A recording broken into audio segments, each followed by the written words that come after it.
Good morning to all. My name is Chitrangi Saxena. Today I am here to present our topic, which is motivation and its theory, with my partners Ankita, Jay and Sonali.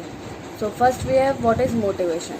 So motivation is a word derived from the word motive, which means needs, desire, wants to drive within the individual. It is the process of stimulating people to action to accomplish their goals. In the work goals context, the physiological factors emulating the pupil's behavior can be desire for money or success. Motivation is an important factor which encourages person to give their best performance and help to in reaching enterprise's goal. Motivation is also a two types, positive and negative. In the positive, motivation will be enable the increased outputs of employee, but in the negative, motivation will reduce their performance. Now we have a definition which is given by the Likert. So according to the Likert, it is the core of management which shows that every human being is given him a sense of what in face-to-face groups which are the most important to him. A supervisor should strive to treat individual with dignity and a recognition of their personal worth. So now we have theories of motivation. In this theory we have 8 theories.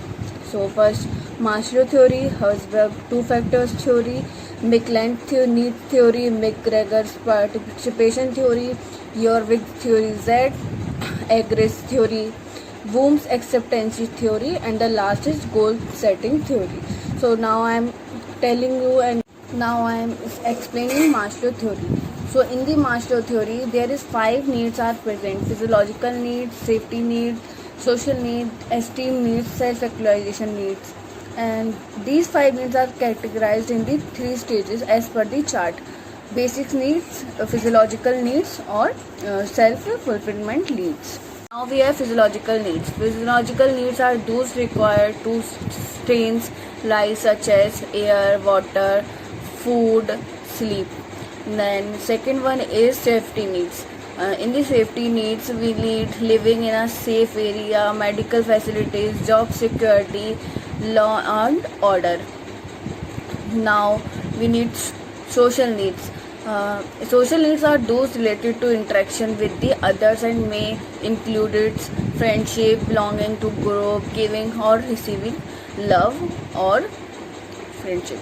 So fourth we have esteem needs. Esteem needs may be classified as internal or external. Internal esteem needs are those related to self-esteem, such as self-respect and achievement, and the external esteem needs are those such as social status or reputation or recognition. Some of esteem needs are like self-respect, achievement, alternation, recognition or reputation. Now we have fifth and the last one is self-actualization. Self-recognition. People tend to have needs such as peace, truth and justice, knowledge and meaning of life. Hello everyone, my name is Jaya Kushwa and today I am here to tell you about motivation theories. As my friend already told you what is motivation and Maslow's theory. So now I will continue from Herberg's theory. Herberg's theory is also known as by two-factor theory. According to Herberg, the opposite word for satisfaction is not dissatisfaction. According to him, the opposite word of satisfaction is no satisfaction and the opposite word of dissatisfaction is no dissatisfaction. He asked these peoples to describe their 2 incidents at their job. The first one is when did you feel good at their job, and the second one is when did you feel expectationally bad at their job. So there are 2 factors that an organization adjusts to influence motivation in the workplace. The first one is hygiene factor and the other one is motivational factor. In hygiene factor, job dissatisfaction is influenced by working conditions, co-worker relations, policies and rules, salary, supervisor quality. And in motivation factor, job satisfaction is influenced by achievement, recognition, responsibility, work itself, advancement and personal growth. This theory basically explains job satisfaction, not motivation. And next we have Maclean's need theory.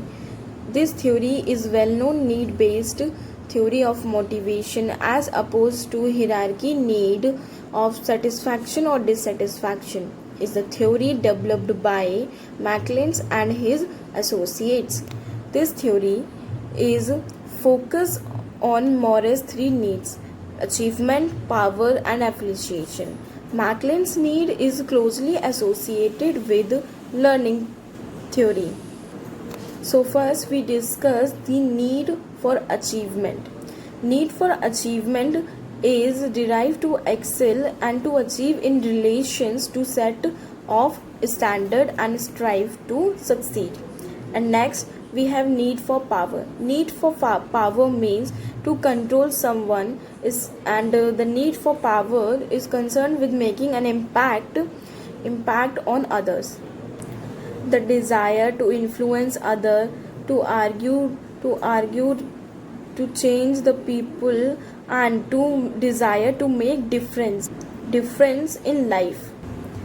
And next we have need for appreciation.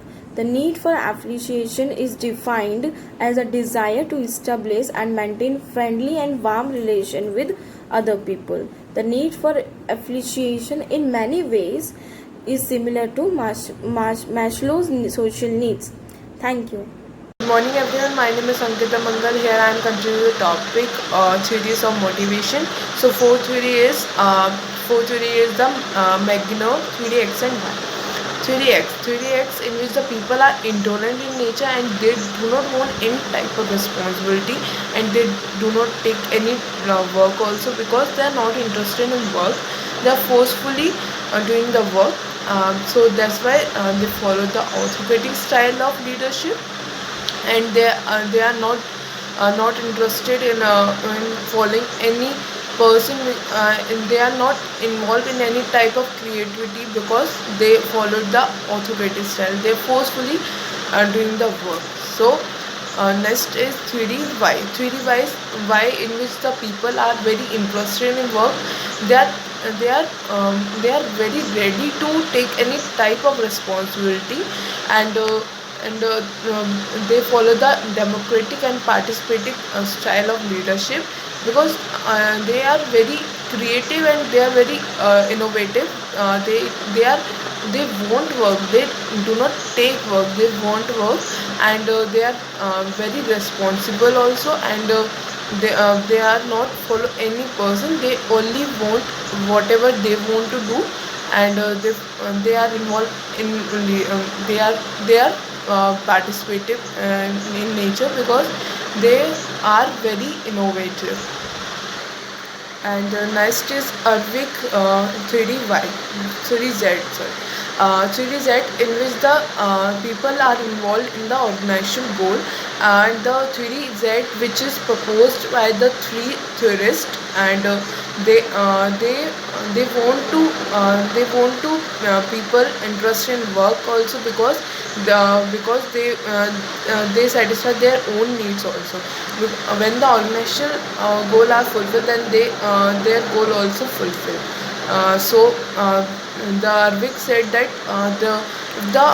if the organization goal is fulfilled, then their individual needs are also fulfilled by the organization.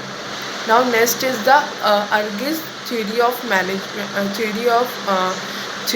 Argy's theory in which it deals with the individual behavior in the management, because what the behavior of an individual in the organization they want to show. So they introduce 7 stages by which the organization know how the individual behave in the organization. They show certain principle also, which is given by some peoples in the some people.